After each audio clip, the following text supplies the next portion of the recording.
Summer start ஆயிடுச்சு. வெயில் காலம் வந்தாவே நம்ம ஏதாவது குளிர்ச்சியா குடிக்கணும், ஜூஸ் நெறைய குடிக்கணும் அப்படின்னு நம்ம எதிர்பார்ப்போம். ஆனா இப்போ எல்லாருமே எல்லாரோட நோக்கம் என்னன்னா, இயற்கையாக ஏதாவது பானங்கள் குடிச்சுக்கலாம் அப்படின்றது. தலைமுடியிலிருந்து சரும பிரச்சனைகள் எதுவாக இருந்தாலும், வயிறு அல்சர், முக்கியமா பெண்களுக்கு யூட்ரஸ் ரிலேட்டடா ஃபைப்ராய்டு யூட்ரஸ் இருக்கு, ஒயிட் டிஸ்சார்ஜ் ரொம்ப நாளா இந்த வெள்ளைப்படுதல் பிரச்சனையில அவதிப்படுவாங்க. இந்த மாதிரி வெள்ளைப்படுதல் பிரச்சனை இருந்தாலும் சரி, ஸ்கின்ல வந்து இச்சிங் இருக்கு, ரொம்ப ட்ரைனஸ் ஆகுது, சருமம் ரொம்ப வறட்சி தன்மை ஏற்படுது. இந்த மாதிரி எல்லா பிரச்சனைகளுக்குமே கற்றாழை ரொம்ப ஆலோவேரா ஜூஸ் எப்படி சரியான முறையில் நம்ம ரெடி பண்ணி எடுத்துக்கலாம்.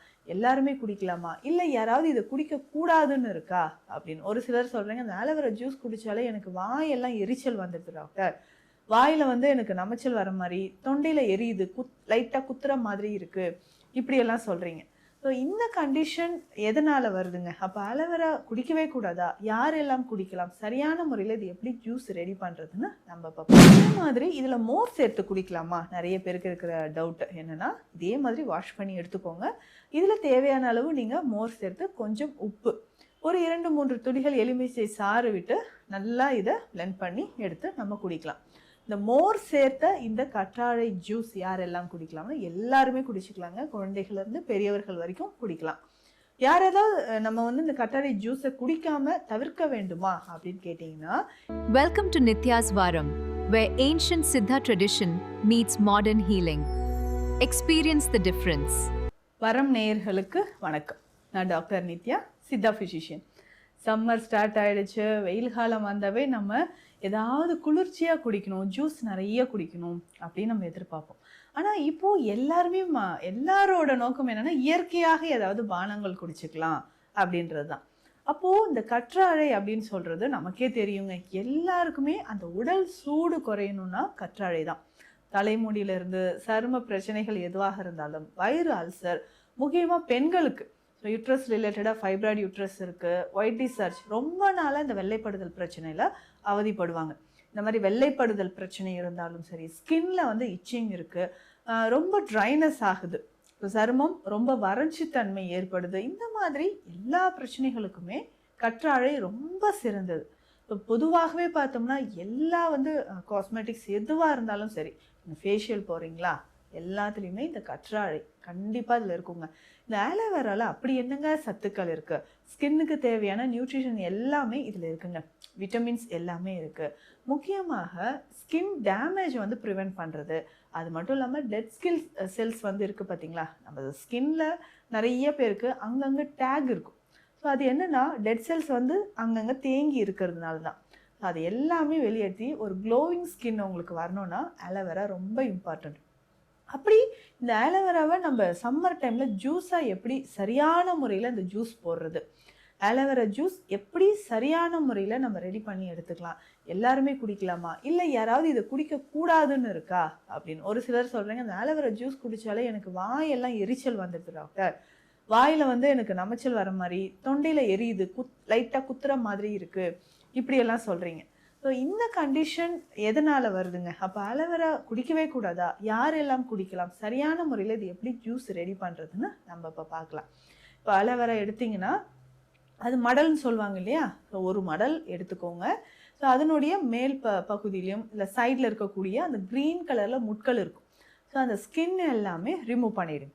உள்ளே நமக்கு இருக்கக்கூடிய அந்த பல்ப், அதுதான் சோற்று பகுதி அப்படின்னு சொல்லுவாங்க. கற்றாழை சோறு அப்படின்னா இதுதான். அந்த பல்ப் வந்து எடுத்து நல்லா வாஷ் பண்ணிக்கணும். உங்களுக்கு தேவையான அளவுக்கு பீசஸாக கட் பண்ணிவிட்டு ஒரு கப்பில் தண்ணீர் விட்டு அலசி எடுத்துருங்க. திரும்பவும் அந்த தண்ணியை கீழே விட்டுட்டு திரும்பவும் இந்த ஆலோவேராவை வச்சு கொஞ்சம் தண்ணி விட்டு அலசி ஆலோவேராவை எடுத்துடணும். இந்த மாதிரி 7 முறை பண்ணி எடுத்து நம்ம அதை ஜூஸாக போடலாம். சிலர் சரியாக இந்த மாதிரி வாஷ் பண்ணாமல் நம்ம அப்படியே கட் பண்ணி உடனே அப்படி ஜூஸாக போடுறதுனாலையும் உங்களுக்கு அந்த வாய் பகுதியில் அல்சர் வர மாதிரி இருக்கும். அதில் வந்து நீங்கள் ஆலோவேராவை கட் பண்ணி வச்சிங்கனாவே, அந்த செடியிலேருந்து எடுத்துகிட்டு வந்து கட் பண்ணி வச்சிங்கனாவே மஞ்சள் நிறத்தில் ஒரு ஃப்ளூயிட் வர மாதிரி இருக்கும். ஸோ எல்லோ, நல்ல ஒரு மஞ்சள் நிறத்துலையோ பச்சை நிறத்துலையோ ஒரு திரவம் வர மாதிரி இருக்கும். இந்த திரவத்தை நம்ம எடுத்துக்கும்பொழுது தான் வாயில் அந்த மாதிரி எரிச்சல் வரும்.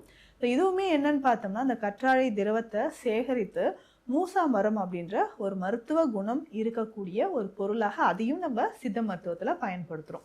சரிங்க, இப்படி வாஷ் பண்ணி எடுத்துட்டேன். இதில் வேறு என்னென்ன சேர்த்து நான் அந்த கற்றாழை ஜூஸாக குடிக்கலாம் அப்படின்னு கேட்டிங்கன்னா, சிம்பிளாக இதில் ஒரு ஸ்பூன் அளவுக்கு கருப்பட்டியோ இல்லை நாட்டு சர்க்கரையோ நீங்கள் சேர்த்துக்கலாம். 5-6 புதினா இலைகளை சேர்த்துக்கலாம். ஒரு ஏலக்காய் இதில் போட்டுருங்க. போட்டு இதை நல்லா மிக்சியில் நல்லா பிளெண்ட் பண்ணிக்கோங்க. ஃபில்டர் பண்ணி இதை குடிக்கலாம். இப்படி குடிக்கிறது யாரெல்லாங்க குடிக்கலாம் அப்படின்னு கேட்டிங்கன்னா, இதில் ஏலக்காயும் நம்ம சேர்த்துருக்கோம், புதினா இலைகள் சேர்த்துருக்கோம், கருப்பட்டி சேர்த்துருக்கோம். உங்களுக்கே அப்போ தெரிஞ்சிருக்கும். பெண்களுக்கு இது ரொம்ப முக்கியங்க. ஸோ வயிறு பகுதியில் வயிறு அல்சர் இருக்கா, இல்லை நமக்கு இர்ரெகுலர் பீரியட்ஸ் இருக்குது, ஃபைப்ராய்டு யூட்ரஸ், ஒயிட் டிஸ்சார்ஜ் இருக்குது அப்படின்னு சொன்னால் காலையில் இதை நம்ம குடிக்கலாம். ஸோ பிரேக்ஃபாஸ்ட் எடுக்கிறதுக்கு முன்னாடியே இந்த கற்றாழை ஜூஸ் நான் சொன்ன மாதிரி ரெடி பண்ணி குடிக்கும்போது நீண்ட நாளாக இருக்கக்கூடிய வயிறு எரிச்சல், வயிறு சம்மந்தப்பட்ட பிரச்சனை, அல்சர் சம்மந்தப்பட்ட பிரச்சனைகள், கர்ப்பப்பையில் இருக்கக்கூடிய இந்த ஃபைப்ராய்டு யூட்ரஸ், இது எல்லாமே குறைய ஆரம்பிக்கும். இது டெய்லி ரெகுலராக எடுக்கலாமா அப்படின்னா எடுக்கலாம். இல்லைங்க, வாரத்துக்கு 3 நாளாவது நீங்கள் பயன்படுத்தலாம். ரெகுலராக இப்படி குடிச்சிட்டே வரும்போது கல்லீரலுக்கு இது ரொம்ப நல்லது. கான்ஸ்டிபேஷன் இருக்காது. உடலில் வந்து ஒரு ட்ரைனஸ் இருக்குன்னா அதை போக்குவதற்கும் உங்களுக்கு கற்றாழை பயன்படுது. ஸோ சித்தர்கள் கற்றாழை ரொம்ப முக்கியமாக, குமரினே இதுக்கு பெயர். அதாவது பெண்களுக்கு ஏற்படக்கூடிய அனைத்து வகையான கர்ப்பப்பை சம்பந்தப்பட்ட பிரச்சனைகள், யுட்ரஸில் வரக்கூடிய பிரச்சனைகள், சரும பிரச்சனைகள், இதை தீர்ப்பதற்கு நமக்கு கற்றாழை முக்கியமாக பயன்படுதுங்க. இதே மாதிரி இதில் மோர் சேர்த்து குடிக்கலாமா, நிறைய பேருக்கு இருக்கிற டவுட் என்னென்னா, இதே மாதிரி வாஷ் பண்ணி எடுத்துக்கோங்க. இதில் தேவையான அளவு நீங்கள் மோர் சேர்த்து கொஞ்சம் உப்பு, ஒரு 2-3 துளிகள் எலுமிச்சை சாறு விட்டு நல்லா இதை பிளெண்ட் பண்ணி எடுத்து நம்ம குடிக்கலாம். இந்த மோர் சேர்த்த இந்த கற்றாழை ஜூஸ் யாரெல்லாம் குடிக்கலாம்னா எல்லாருமே குடிச்சிக்கலாங்க. குழந்தைகள்லேருந்து பெரியவர்கள் வரைக்கும் குடிக்கலாம். யாராவது நம்ம வந்து இந்த கற்றாழை ஜூஸை குடிக்காம தவிர்க்க வேண்டுமா அப்படின்னு கேட்டிங்கன்னா, இந்த கற்றாழை ஜூஸ் யாரெல்லாம் தவிர்க்கணும், எப்போ தவிர்க்கணும் அப்படின்னா, ப்ரெக்னென்சி டைமில் அவாய்ட் பண்ணிக்கோங்க. இல்லை உங்களுக்கு ரொம்ப உடல் உஷ்ணமாக இருந்தால் எப்போவாது எடுத்துக்கலாம். மற்றபடி இதை எல்லாருமே குடிக்கலாங்க. பைல்ஸ் இருக்குது, ஃபிஸ்டுலா இருக்குது, எனக்கு கான்ஸ்டிபேஷன் ப்ராப்ளம் பல வருஷமாக நான் அவதிப்படுறேன் அப்படின்னு சொன்னீங்கன்னா, இவர்கள் எல்லாத்துக்குமே இந்த கற்றாழை ரொம்ப முக்கியமானது. அதே மாதிரி இந்த கற்றாழை ஜூஸ் எடுத்து ஹேருக்கு அப்ளை பண்ணி நீங்கள் குளிக்கலாம். ஹேருக்கு நம்ம போடும்பொழுது நிறைய பேருக்கு ட்ரையாக இருக்கும், ஹேர் ரொம்ப ட்ரை ஆகுது, டேண்ட்ரஃப் இருக்குது அப்படின்னு சொன்னால் இந்த கற்றாழையை நான் சொன்ன மாதிரி நல்லா வாஷ் பண்ணிவிட்டு அந்த ஜூஸாக எடுக்கிறோம் பார்த்தீங்களா, கற்றாழையை மட்டும் ஜூஸாக எடுத்து தலையில் அப்ளை பண்ணிவிட்டு ஒரு 1/2 அன் ஹவருக்கு அப்புறம் குளிச்சிக்கலாம். ஸோ இந்த கற்றாழையை இப்படி ரெகுலராக நம்ம யூஸ் பண்ணிக்கிட்டே வரணும். இதில் இன்னும் முக்கியமாக பார்த்தோம்னா நன்னாரி சர்பத் இருக்குது பார்த்தீங்களா, நன்னாரி சர்பத்தும் இந்த கற்றாழை ஜூஸோடு கலந்து குடிக்கலாம். ஸோ அந்த மாதிரி இந்த நன்னாரி சர்பத்தை கற்றாழை ஜூஸோடு குடிக்கும்பொழுது உடலுக்கும் நல்லது. நன்னாரி சர்பத்னாவே ஒரு ஃப்ளேவர் நம்ம எல்லாருக்குமே தெரியும். ஸோ இந்த வெயில் காலத்தில் நல்லா சில்லுன்னு குடிக்கணும் அப்படின்ற ஒரு ஆசை எல்லாருக்குமே இருக்கும். இப்போ நான் சொன்ன மாதிரி இந்த 3வது டைப் நன்னாரி சர்பத் சேர்த்தும் நம்ம இந்த கற்றாழை சாறு குடிச்சிட்டு வரலாம். இந்த கற்றாழை ஜூஸ் நம்ம எடுக்கும்போது அந்த உடலில் நிறைய பேருக்கு ஆசிட் ரிஃப்ளக்ஸ் இருக்கும். உணவு சாப்பிடுவீங்க, எதிர்த்துட்டு வர மாதிரி இருக்கும். இந்த மாதிரி ஆசிட் ரிஃப்ளக்ஸ் நமக்கு குறையிறதுக்கும் இந்த கற்றாழை பயன்படுது. இல்லைங்க, சம்மர் டைமில் இந்த ஜூஸ் ரெடி பண்ண முடியல, வேறு எப்படி இதை நம்ம எடுக்கலாம் அப்படின்னா, இந்த கற்றாழையை எடுத்துகிட்டு வந்து ஜூஸ் ரெடி பண்ணிக்கோங்க. இதை சிரப் மாதிரி நீங்கள் தயாரித்து எடுத்து வச்சுக்கலாம். சிரப் மாதிரினா ரொம்ப சிம்பிள்.